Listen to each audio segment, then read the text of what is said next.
Hey guys, in this video we're going to talk about the 4 parts to building a successful and profitable email list. Before we start, I've mentioned in previous videos that there are 2 parts to building a successful email list. However, there are actually 4 parts, and in this video we're going to break down each one so that you leave with a full understanding of what it takes to build an email list. So let's get started. So what makes a successful email list? Let's discuss what a successful email list is before we move on so that we're on the same page. A successful email list is a list that is responsive, which means that when you post an email, the people on your list respond by reading it because they know, like, and trust you and thus value what you have to say. There's no point in having a list of 10,000 people if only 100 of them actually respond when your emails are sent out. So for an email list to be successful, it has to be responsive and people have to actually want to read your emails. It would actually be better to have a list of 1,000 people and have 500 of them read your emails regularly than the other example where you had 10,000 people and only 100 people read them. Simply put, a measure of whether or not your list is successful is basically if the people on your list actually read your emails when you send them out. It doesn't have to be 100% of the people, but you want a significant amount of them to actually read your emails. So now let's talk about what makes a profitable email list. A profitable email list is simply one that you can monetize and thus make money from. In most cases, if not all, you need to have a solid relationship with your email list before you can monetize it effectively. This is why I refer to it as a successful and profitable email list. Simply put, a successful and profitable email list is one where the people on your list are excited to see your emails in their inbox because they want to read them, and they are also happy to make purchases based on your recommendations or your product personally because they know, like, and trust you. The combination of these things are what makes having an email list so powerful for your online business. Now that we're on the same page, let's move forward. Now let's start talking about the different parts to a successful email list, starting with the first part, which is setting up the systems. I've already spoken about this in other videos, but let's just recap it. It's all about setting up the things you need to actually build an email list. So these are things like your email service provider, your lead magnet, the squeeze page, the sign up funnels, etc. Without these systems in place, all the traffic in the world would be pointless because you would be unable to build an email list. And that's why this is the first part, i.e. setting up the systems. The second part is all about driving traffic. Once all the systems are in place and you're able to build an email list, you need to get as many people to visit your website as possible so that they can see your lead magnet and then sign up for your email list. We refer to this as traffic. So simply, traffic is people visiting your website.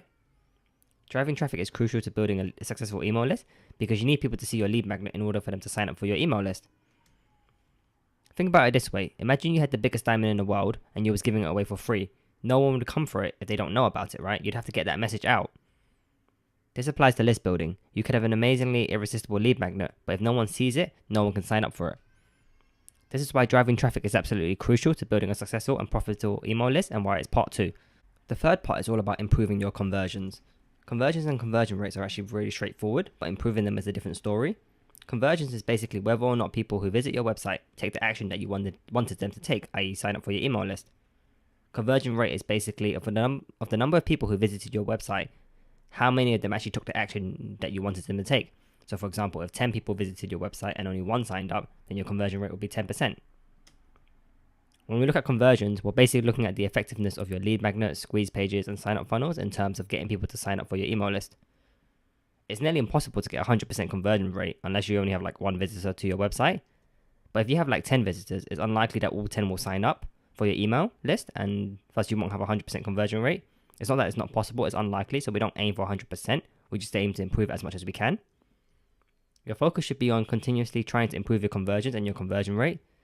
I said in part 2 that getting traffic was crucial to building your email list, but it isn't just about traffic, it's about whether or not your traffic converts. Imagine in 1 month you get 1,000 people to visit your website and your conversion rate of how many of these people signed up for your email list is 10%, which means you would have gained 100 new subscribers. So 1,000 people visited your website and you gain 100 subscribers. Imagine in another month where you had 5,000 people visit your website, so that's 4,000 more than the other month, and your conversion rate was 1%, which means that you would have gained 50 subscribers in that month. So as you can see, it's not all about the amount of traffic you get. Your conversions and your conversion rate will play a big factor in the success of your email list. In terms of improving your conversions, you're looking at how you can basically make your lead magnet, squeeze pages, and sign up funnels more appealing. There are so many different things you could do and you could change, such as the images you use, the fonts, the colors, the designs, the titles of your lead magnets, the lead magnets themselves. There's a lot of things that can be changed. The idea is you want to always be testing and making changes to see what works best and thus improve your conversions and the value for traffic. The fourth and final part is building relationships. Although I've put this as the fourth part, building relationships is really something that you should be doing from your very first subscriber. Imagine you've gone through all of the previous steps and you've built yourself a very nice email list. The only thing that's missing is a solid relationship with your email list in a way that they know, like, and trust you, like we spoke about at the start of this video. You want the people on your list to get excited when they see an email from you and want to read it as soon as possible. You want them to trust you and value what you have to say, and that's all about building relationships. The way to achieve this is to always focus on delivering high quality value to your email list. Always think about what their needs and problems are and how you can provide solutions. If you always look to help and add value to their lives, then the relationship will build. Focus on creating stellar content that your audience actually wants and needs, and keep them updated with your content through email. Don't be afraid to dig deeper and ask your audience what their biggest problems are and what they need help with most, and then create solutions to these problems and try and help them. Do this consistently and there will be no reason as to why you can't build a solid relationship with your email list. Once you've built this relationship, it will be much easier for you to monetize your email list. For example, if you send out an email about an affiliate product that you recommend, your list will be interested because they know, like, and trust you because of the relationship that you've built with them. Another example would be if you created an online course. Well, if your free content was already delivering valuable information and helping them, then they'll be very interested in a course you create, even if it's a paid course. The only thing to be careful of is not to become a sellout. By this I mean that you always need to ensure that you have your audience's best interests at heart and not get fixated on monetization and profit potentials. On that note, you should never promote products that you don't use yourself or you don't believe in.